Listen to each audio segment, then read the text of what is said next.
میں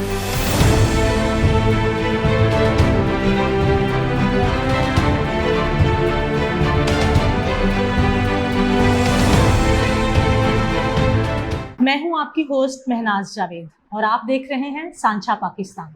سانچھا پاکستان نام ہے ایک سوچ، ایک ویژن اور ایک جدوجہد کا۔ ناظرین، سانچھا پاکستان سیزن 1 کی طرح اس سیزن میں بھی آپ جان پائیں گے مسیحی عورت کا انداز قیادت۔ ناظرین، سانچھا پاکستان کے اس مختصر پروگرام میں میں کوشش کروں گی اپنی مسیحی خواتین کی محنت، جدوجہد اور ان کی کامیابیوں کو آپ کے سامنے لانے کے لیے۔ میری آج کی مہمان خاتون جن کا تعلق فیصل آباد سے ہے اور وہ گزشتہ 20 سالوں سے آرگنائزیشن سیکٹر میں کام کر رہی ہیں۔ آئیے ان سے ملتے ہیں اور ان کے بارے میں پوچھتے ہیں۔ جی رضیہ صاحبہ، آپ کو سانچھا پاکستان کے پروگرام میں خوش آمدید۔ تھینک یو سو مچ آپ کا کہ آپ نے اتنے اچھے پروگرام میں انوائٹ کیا۔ جی رضیہ،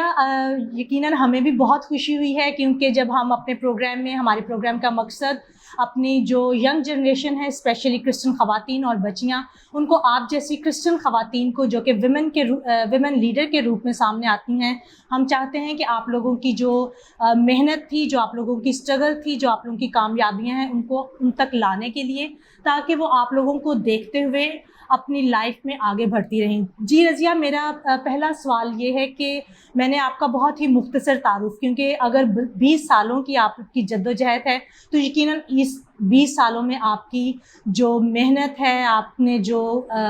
اسٹرگل کی ہے، وہ بہت زیادہ ہوگی۔ تو سب سے پہلے ہمارے ناظرین کو یہ بتائیں کہ آپ کا تعلق کہاں سے ہے، آپ کا تعلق کس فیملی سے ہے، اور اس کے ساتھ ساتھ اپنی ایجوکیشن کے بارے میں۔ تھینک یو سو مچ، آپ نے مجھے موقع دیا کہ میں یہاں پہ آؤں اور خواتین کی ڈیولپمنٹ کے لیے آپ لوگ کام کر رہے ہیں، اور بہت اچھا لگا یہاں اس پروگرام میں آنے۔ میرا تعلق جو فیصل آباد سے ہے، اور کرسچن ٹاؤن فیصل آباد کی ایک جگہ ہے جہاں پہ کرسچن فیملیز رہتی ہیں، ماڈل ٹاؤن سے میرا تعلق ہے۔ پرائمری جو میں نے Saint Anthony school Christian town سے کی، اور میٹرک جو میں نے سینٹ جوزف اسکول ہے، کانوینٹ سیکرڈ ہارٹ اسکول کے ساتھ ہی وہ سینٹ جوزف اسکول ہے، وہاں سے کی۔ اس کے بعد گریجویشن جو میں نے پرائیویٹ علامہ اقبال اوپن یونیورسٹی سے، اور ایم اے بھی میں نے علامہ اقبال اوپن یونیورسٹی سے کیا۔ اس کے علاوہ یہ کہ پھر جب میں نے میٹرک کی تو مجھے کاریتاس پاکستان میں جاب مل گئی۔ میں نے جاب وہاں پہ اینیمیشن اینڈ ڈیولپمنٹ کے پروگرام میں سٹارٹ لیا، اور ہم نے یہاں پہ، کیونکہ نیشنل آفس ہے کاریتاس کا، یہاں سے میں نے ٹریننگ کے بعد ایریاز میں کام شروع کیا، اور ایریاز میں کمیونٹی ڈیولپمنٹ پروگرام ہمارے چل رہے تھے، تو اس میں نے جب کام سٹارٹ کیا تو وہاں جب ہم ظاہر ہے ایک فیمیل جب ایریا میں جاتی ہے تو بہت ساری پرابلم کا سامنا کرنا پڑتا ہے۔ تو مجھے بھی، کیونکہ میں نے نئی ٹریننگ کی تھی، ایکسپیرینس بھی نہیں تھا ایریا میں اتنا، تو جب میں وہاں پہ گئی تو وہاں پہ ایریاز میں لوگوں نے یہی سمجھا، کیونکہ ہم نے گروپ آرگنائز کرنے تھے، گھروں میں وزٹ کرنے کے بعد گروپ آرگنائز ہم نے کیے۔ وہاں سے پھر جب ہم نے گروپ آرگنائز کیے تو لوگ یہی سمجھتے تھے کہ یہ ہمارے بچوں، کیونکہ یوتھ کے ساتھ ہم نے کام کرنا تھا، فیمیل کے ساتھ کام کرنا تھا، میل اور فیمیل کو اکٹھا ہی ہم نے ایک گروپ بنانا تھا۔ تو وہاں پہ جب میں نے کام شروع کیا تو وہاں پہ لوگوں کا یہی تھا کہ یہ ہماری خواتین کو اور ہمارے بچیوں کو خراب کرنے کے لیے آ گئی ہے، لیکن بہت ساری مشکلات کا سامنا کرنا پڑا۔ لوگ بچوں اور لڑکوں کو، بچیوں کو چرچ میں، کیونکہ ہماری میٹنگ ہوتی تھی تو میٹنگ میں بھی نہیں آنے دیتے تھے، لیکن جب میں نے سوچ لیا کہ میں نے اپنی قوم کے لیے، اپنے یوتھ کے لیے کام کرنا، اپنی فیمیل کے لیے کام کرنا ہے، اور میں نے اسٹرگل جاری رکھی۔ اور جب انہوں نے دیکھا کہ 1 سال کے بعد وہاں پہ رزلٹ ایسے آئے کہ وہاں پہ ایڈلٹ ایجوکیشن ہم نے شروع کیا، وہاں پہ لڑکیوں کی اسکل پروموشن پروگرام ہم نے شروع کر دیے، اور چائلڈ لیبر جو بچے تھے ان کے ہم نے ایجوکیشن سینٹر جب شروع کر دیے تو لوگوں کو پتہ چل گیا یہ تو ہمارے ہی فائدے کے لیے اتنے کام کر رہی ہے، تو انہوں نے پھر میرا ساتھ دینا شروع کر دیا۔ جی بالکل رضیہ، جیسے کہ آپ اپنی جدوجہد کے بارے میں بتا رہی ہیں تو یقیناً بہت سے چیلنجز آپ نے فیس کیے ہوں گے۔ آپ فیلڈس میں بھی جاتی ہیں، فیلڈ کا بتایا آپ نے کس طریقے سے لوگوں کا بیہیویئر تھا۔ تو سب سے پہلے میں پوچھنا چاہوں گی کہ جب آپ نے، ظاہری بات ہے کہ چرچ میں تھے، یوتھ کی حد تک تو ٹھیک ہوتا ہے کہ پیرنٹس جو ہے وہ سپورٹ کرتے ہیں، فیملی سپورٹ کرتی ہے، تو جب آپ نے این جی او سیکٹر میں آنے کا سوچا، اس طریقے سے باہر لوگوں کے پاس جانے کا سوچا، لوگوں کی مدد کرنے کا سوچا، لوگوں کے لیے کام کرنے کا، تو اس وقت فیملی کی سپورٹ کیسی تھی؟ کہ کیا مطلب وہ سپورٹیو تھے یا تھوڑا سے مطلب پرابلمس فیس کرنے پڑے آپ کو؟ ہاں جی، کیونکہ میرے ہسبینڈ کی بہت میرے ساتھ سپورٹ تھی، انہوں نے ہر قدم میں میرا ساتھ دیا، اور میرے امی ابو نے بہت ساتھ دیا، کیونکہ میری شادی ہو چکی تھی جب میں نے جاب شروع کی، تب میری شادی نہیں ہوئی تھی، جاب کے بعد میری شادی ہو گئی، تو میرے جو بچے تھے میری امی نے سنبھال لے، کیونکہ میں جاب کرتی تھی تو میری امی کا گھر تھا، کیونکہ میری گوجرا میں شادی ہوئی، ہم لوگ پھر وارث پورہ، کیونکہ میرے ہسبینڈ بھی یہاں پہ کاریتاس میں جاب کر رہے تھے اور میں بھی وہاں پہ جاب کر رہے تھے، پھر ہم نے ایریاز میں، کیونکہ وہ بھی ایریا اینیمیٹر تھے اور میں بھی، ہم دونوں نے پھر بچوں کو ادھر امی کی طرف چھوڑنا اور بچوں کو واپسی پہ بھی لینا، گرمی سردی میں بچوں نے بھی بڑی قربانی دی اس، یعنی فیملی کی سپورٹ شروع سے جو ہے تھی ابو نے وہ بہت اچھی رہی۔ تو اگر ہم 20 سال پہلے کی بات کرتے ہیں، ابھی بھی بہت سارے فیمیل کے لیے جو ہے وہ چیلنجز ہیں کہ بہت زیادہ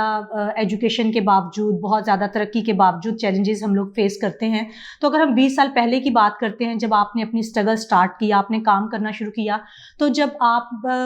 فیملی سے تو سپورٹ مل گئی، کیونکہ بہت دفعہ ہوتا ہے کہ ہم جس طرح کے معاشرے میں رہتے ہیں ہمیں اپنے ساتھ رہنے والے لوگوں کو بھی دیکھنا پڑتا ہے، تو جو سوسائٹی تھی ان کا بیہیویئر کیسا تھا، ان کی سپورٹ کیسی رہی آپ کے ساتھ؟ کیونکہ آپ کو پتہ ہے کہ سوسائٹی میں بھی کچھ لوگ اچھے بھی ہوتے ہیں اور کچھ ساتھ بھی ہوتے ہیں، آپ کے ہم خیال بھی ہوتے ہیں اور کچھ آپ کے مخالف بھی ہوتے ہیں، تو اس طرح کے بہت سارے لوگوں کا سامنا جو میری فیور بھی کر رہے تھے اور کچھ میری مخالفت بھی جو نا وہ کر رہے تھے، تو میں نے کبھی ڈسہارٹ نہیں ہوئی، میں نے بہت سٹرگل کی، میری عادت ہے کہ میں جو سوچ لوں اور جو کرنا چاہوں میں کر کے دکھاتی ہوں، میں پیچھے نہیں ہٹتی، چاہے کوئی اچھا سوچے چاہے کوئی برا سوچے، اچھے کے لیے تو اچھے لوگ جو ہے نا دل کرتا ہے کہ، اور اگر آپ کو اپریشیشن کوئی کر رہا ہے، اپریشیٹ کر رہا ہے تو آپ خوش ہوتے ہیں، لیکن جو آپ کے مخالف لوگ ہیں تو پھر بندے کو پریشانی بھی ہوتی ہے کہ یہ ہم کام کر رہے ہیں تو پھر بھی ہمیں برا بھلا کے بول رہے ہیں، تو اسی طرح کے میں نے کبھی اپنے آپ کو ڈسہارٹ نہیں ہونے دیا اور میں نے اسٹرگل جاری رکھی، اور مجھے یہ تھا کہ میں جس مقصد کے لیے کام کر رہی ہوں میں نے اس کو پورا کرنا ہے، چاہے جو مرضی ہو جائے۔ تو اگر میں نے کوئی فیمیل کے لیے میں نے کوئی پروگرام کرنا ہے یا ان کے لیے ٹریننگ سینٹر یا کچھ بھی کرنا ہے، میں کر کے وہ چھوڑتی تھی، چاہے مجھے جتنی مرضی کہیں سے بھی کوئی پرابلم سوسائٹی کی طرف سے ہو یا کسی بھی پرسن کی طرف سے کوئی بھی پرابلم ہو، میں پیچھے نہیں ہٹی، اور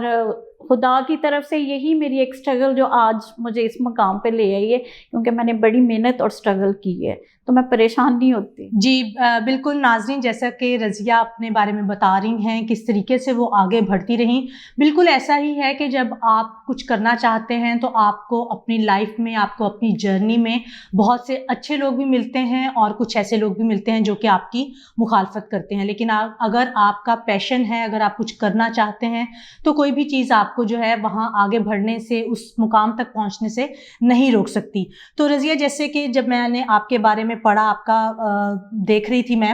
آپ کا پروفائل دیکھ رہی تھی، تو آپ وومن شیلٹر آرگنائزیشن سے جو ہے اس کے لیے کام کر رہی ہیں، تو ایسی کون سی انسپیریشن تھی؟ بے شک آپ مطلب خود بھی خاتون ہیں، ہمیں پتہ ہوتا ہے کہ خواتین کے کیا مسائل ہیں یا ان کے رائٹس کے بارے میں کس طریقے سے بات کرنی ہے، تو کوئی خاص واقعہ یا کوئی، کیونکہ اور بھی بہت سارے فیلڈ ہیں کہ ہم لوگ ٹیچنگ کے لیے جا سکتے ہیں، ہم لوگ نرسنگ کے لیے جا سکتے ہیں، اور بھی بہت سارے کام ہیں، تو اس طرف ہی کیوں آئیں؟ کیا کوئی خاص واقعہ تھا یا ایسی کوئی انسپیریشن تھی جس کی وجہ سے آپ نے خواتین کے لیے کام کرنا شروع کیا؟ اس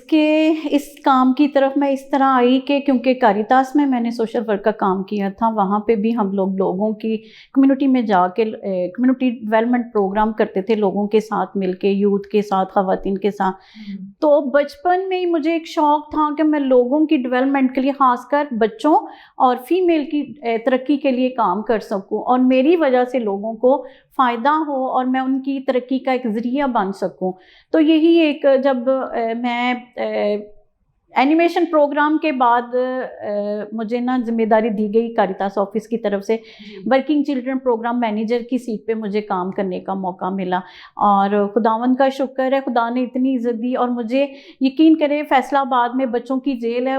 سر تھے سر انجم گل تھے وہاں پہ نا ڈائریکٹر ہمارے، تو انہوں نے مجھے کہا کہ ہم نے یہ پروگرام کرنا ہے کیونکہ بچوں کا عالمی دن آ رہا ہے، تو آپ نے بچوں کی جیل میں یہ پروگرام کے ارینجمنٹ کرنے۔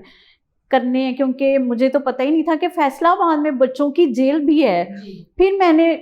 محنت شروع کر دی, میں نے ادھر ادھر پوچھنا شروع کر دیا کہ بچوں کی جیل کدھر ہے, اور بہت سارے لوگوں نے میری ہیلپ بھی کی اس میں. پھر مجھے پتہ چلا یہ جڑاں والا روڈ پہ ہے, اور پھر وہاں پہ ہم نے ایونٹ شروع کیا, اور وہاں پہ منتھلی ہم وزٹ کیا کرتے تھے بچوں کے لیے نا. پھر ہم نے وہاں پہ بکس بھی دی ہر ایونٹ پہ, اور عید ہے, کرسمس ہے, ہم ہر ایونٹ پہ وہاں پہ جایا کرتے تھے بچوں کے لیے کوئی نہ کوئی گفٹ لے کے, اور وہاں پہ ہم نے بچوں کی ایجوکیشن کے لیے وہاں پہ پروجیکٹ بھی چلایا. تو یہی وجہ تھی, کیونکہ جو بندہ کچھ کرنا چاہے تو بہت کچھ کر سکتا ہے. ہمیں اسٹرگل سب سے ضروری یہی ہے کہ ہمیں اسٹرگل کرنی چاہیے. اور وومن شیلٹر میں پھر ہمارا پروجیکٹ جو 2012 میں ختم ہوا, تو پھر میڈم رضیہ جوزف جو فاؤنڈر تھی اس ادارے کی, انہوں نے پھر مجھے کہا کہ آپ کا تو یہاں سے پروجیکٹ ختم ہو گیا ہے, تو آپ ہمارا, کیونکہ چائلڈ لیبر پروگرام وہاں پہ چل رہا تھا, انہوں نے کہا کہ ہم آپ کے ایکسپیرینس سے جو ہے نا ہمارے ادارے کو فائدہ ہو, ہماری ٹیچرز کو, کیونکہ 10 سینٹرز چل رہے تھے, 10 ٹیچرز تھی, اور 10 ایریاز میں ڈفرینٹ ایریاز میں یہ پروگرام چل رہا تھا. اس میں ایسے تھا کہ ایجوکیشن سینٹر تھے ایوننگ میں, اور بچے جو نا ایوننگ میں آتے تھے, اور ٹیچرز جو نا سب سے پہلے ٹریننگ دی جاتی تھی, پھر بچوں کو پڑھاتی تھی, کیونکہ وہ اسپیشل سلیبس ہوتا تھا. تو اس کے علاوہ پھر ہم لوگوں نے ان کے بچوں کے مدرس کو جو چھوٹے چھوٹے بزنس سٹارٹ کر کے دیے ہوئے تھے, کہ یہ ہے کہ وہ لیبر جو بچے کرتے تھے تاکہ وہ مدرس کی انکم میں اضافہ ہو اور بچوں سے لیبر نہ کروائیں. اس کے علاوہ پھر جب وہ پرائمری ایجوکیشن پاس کر لیتے تھے ہمارے سینٹر سے, ان کو ہم گورنمنٹ اسکولوں میں ایڈمیشن جو وہ کرواتے تھے. اسی طرح پھر ان کے ساتھ ساتھ وومن شیلٹر میں خواتین کی بہت ساری ٹریننگز بھی چل رہی تھی, جس میں ٹی بی ایس کی ٹریننگ, ڈسٹرکٹ جیل ہے فیصلہ آباد میں, وہاں پہ اسکل پروموشن پروگرام, جہاں پہ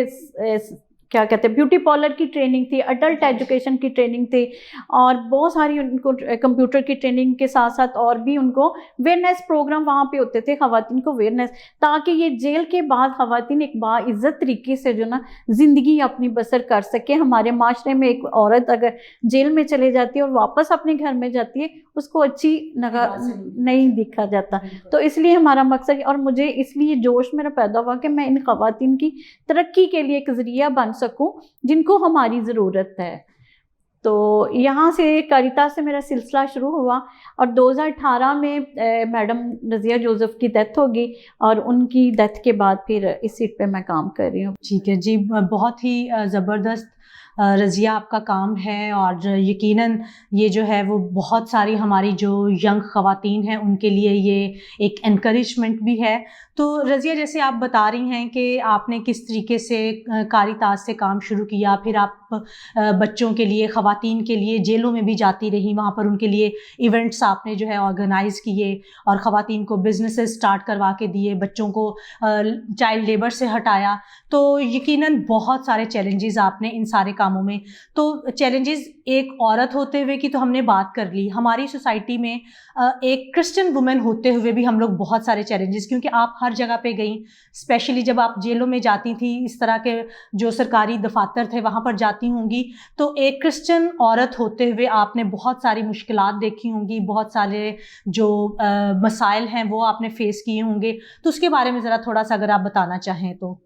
سب سے پہلے یہ تو جب میں ٹریننگ کے لیے جاتی تھی, کیونکہ بچوں کے والے سے جب مجھے ذمہ داری ملی, تو مجھے مختلف ٹریننگ, جیسا کہ اسلام آباد میں اسپارک NGO جو بچوں کی ٹریننگ دیتے تھے, تو وہاں پہ مجھے جانے کے لیے, کیونکہ وہاں پہ میں اکیلی کرسچن ہوتی تھی. خدا کا شکر ہے اپنے مذہب میں ہم مضبوط ہیں اور پختہ ہیں, اور ہمیں خدا نے اسی لیے بلیسنگ دی ہے کہ ہم اپنے ایمان میں مضبوط ہوں, تو خدا ہماری تمام مشکلات کو ختم کر دیتا ہے. بالکل ناظرین, جیسا کہ رضیہ بتا رہی ہیں کہ یقیناً سب کی ہی زندگی میں جو ہے وہ چیلنجز آتے ہیں, وہ بھلے اگر آپ اپنی ریلیجس لائف دیکھ لیں یا ویسے دیکھیں تو چیلنجز ہوتے ہی ہیں, لیکن جب آپ کا مقصد آپ کے سامنے ہے, جب آپ کچھ کرنا چاہتے ہیں, آگے بڑھنا چاہتے ہیں, تو کسی قسم کے بھی چیلنجز آپ کو روک نہیں سکتے. جی رضیہ, جیسے کہ ہم بات کر رہے ہیں کہ اس پروگرام کا مقصد کیا ہے, تو میں چاہتی ہوں کہ آپ اپنی پوری اسٹرگل کو دیکھتے ہوئے, آپ کی جو سکسیس سٹوری ہے اس کو دیکھتے ہوئے, اور اپنے کام کو اسپیشلی دیکھتے ہوئے جو کہ آپ خواتین کے لیے کر رہی ہیں, تو ایک تو اس کے حوالے سے تھوڑا سا ہماری جو خواتین ہیں، ہماری جو ینگ بچیاں ہیں، ان کو ایک تو میسیج دیں کہ کس طریقے سے ان کو لائف میں آگے بڑھنا چاہیے، کون سی چیزیں ضروری ہیں، اور اس کے ساتھ ساتھ تھوڑا سا اپنے جو وومن شیلٹر جو آپ چلا رہی ہیں اس کے بارے میں تھوڑا سا بتائیں۔ وومن شیلٹر جو ہے نا وہ پہلے تو ہمارا آفس تھا یہاں بشپ ہاؤس میں، یہاں پہ ایک بلڈنگ بنی ہوئی تھی، وہاں پہ ووکیشنل ٹریننگ سینٹرز بنے ہوئے تھے، وہاں پہ وہ خواتین بھی رہتی تھی جو مختلف جگہوں میں بچیاں جاب کرتی ہیں اور اس بلڈنگ میں وہ اسٹے بھی کرتی تھی، وہاں پہ رہتی بھی تھی، وہاں پہ ٹریننگ بھی لیتی تھی، اور اڈلٹ ایجوکیشن کے سینٹر، کمپیوٹر کی ٹریننگ، سلائی کی اور پارلر کی ٹریننگ، جو مختلف ٹریننگز بھی وہاں پہ حاصل کر رہی تھی۔ تو اب ہمارا آفس جو ہے نا وہ چنچل سنگھ والا ایئرپورٹ کے بالکل ساتھ ہے، وہاں پہ شفٹ ہو گیا ہوا ہے۔ تو وومن شیلٹر میں خواتین کو ان کے جو مختلف کہ آج سے اگر 20 سال 25 سال پیچھے چلے جائیں تو آپ کو پتہ ہوگا کہ خواتین کو گھر میں مٹی کے چولہے ہوتے تھے، تو مٹی کا چولہا جب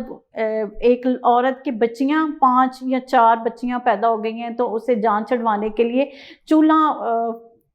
ہسبینڈ کی طرف یا سسرال کی طرف سے جو نا چولہا پھٹ گیا جی، وہ عورت کی ڈیتھ ہو گئی، جب اس سے جان چھڑوانی ہو تو اس طرح کے بہت سے طریقے، یہاں بہت ساری خواتین کے اوپر تیزاب پھینکا جاتا تھا۔ تو ایسے جو واقعات خواتین پہ جو تشدد ہو رہا تھا، وہاں پہ سب سے پہلے تو وومن شیلٹر نے دبورہ میگزین تھا ایک، وہ نکالا، ایسی خواتین کے لیے کیسز بھی لڑے۔ اور اس کے علاوہ خواتین جیسے کہ میں پہلے بھی بتا چکی ہوں کہ ڈسٹرکٹ جیل جو فیصل آباد کی ایک جیل ہے، وہاں پہ خواتین کے لیے مختلف ٹریننگز کا انتظام کیا تھا، وہاں پہ ٹریننگ دی جاتی تھی، اور جب وہاں سے خواتین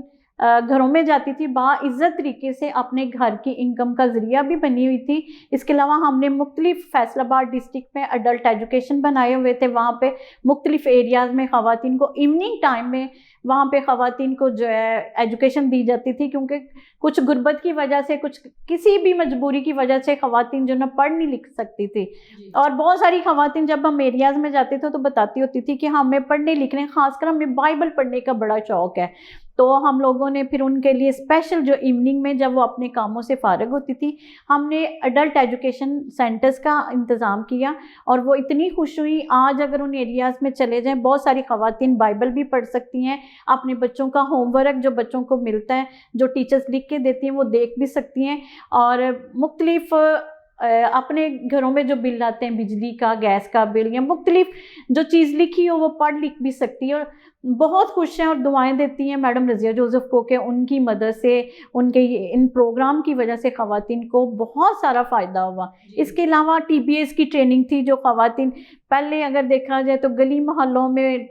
دائیاں جن کو بولتے ہیں وہ ہوتی تھی، ان کو ٹرینڈ کیا جاتا تھا، بہت سال تک ان کو ٹریننگ دی گئی، وہاں پہ ان کو بتایا جاتا تھا کہ آپ کس طرح اپنے کام میں بہتری لا سکتی ہیں، اگر وہ کیس آپ کے نہیں قابو نہیں ہے یا آپ اس کو ڈیل نہیں کر سکتی تو آپ ہاسپٹل میں ایسے کیسز کو جو ہے نا آپ ادھر ریفر کر دیں، وہاں پہ ڈاکٹر سے بات کر کے تو ایسی خواتین کی ڈیلیوری وہاں پہ کروائے۔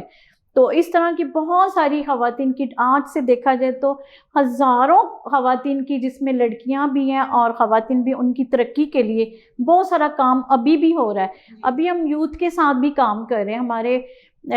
پیس ڈیولپمنٹ کے حوالے سے دیکھا جائے تو ہم نے 4-5 سال سے ہم لوگ یوتھ کے ساتھ پیس کے حوالے سے پروجیکٹ کر رہے ہیں۔ ابھی بھی ہمارے مختلف ایریاز میں ووکیشنل ٹریننگ سینٹرز چل رہے ہیں، جس میں خواتین کو مختلف، خاص کر بھٹوں پہ جا کے ہم لوگ خواتین کو پارلر کی ٹریننگ، بچیوں کو جو ینگ لڑکیاں ان کو ٹریننگ بھی دے رہے ہیں، تاکہ وہ اپنے ٹریننگ حاصل کرنے کے بعد اپنی باعزت طریقے سے زندگی گزار سکے۔ تو یہ ابھی تک وومن شیلٹر پروجیکٹ ہمارے چل رہے ہیں، ہم لوگ کام کر رہے ہیں۔ جی رضیہ صاحبہ، بہت ہی خوبصورت ترین آپ کی جرنی ہے، اور جو ہے یقیناً قابل تحسین ہے آپ کی جو اسٹرگل ہے۔ ناظرین، جیسا کہ رضیہ بتا رہی ہیں کہ کس طریقے سے انہوں نے کام کیا ہے اور کس طریقے سے میم رضیہ جوزف جو تھیں جنہوں نے اس ادارے کو سٹارٹ کیا تھا، ان کے بارے میں وہ بتا رہی ہیں کہ خواتین کے لیے انہوں نے کام کیا. تو یقیناً خواتین کو اپنی دوسری ساتھ والی خواتین کی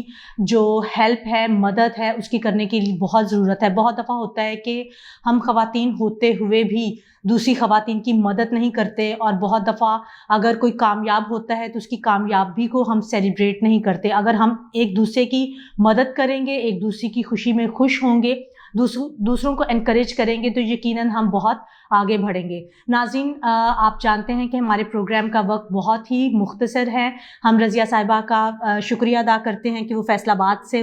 آئی ہیں، ہمارے لیے اپنا قیمتی وقت انہوں نے دیا ہے. بہت بہت شکریہ. ناظرین، ہمارے پروگرام کو اسی طریقے سے دیکھتے رہیں، لائک کرتے رہیں اور اپنا فیڈ بیک دیتے رہیں، اور دیکھتے رہیں سانجھا پاکستان.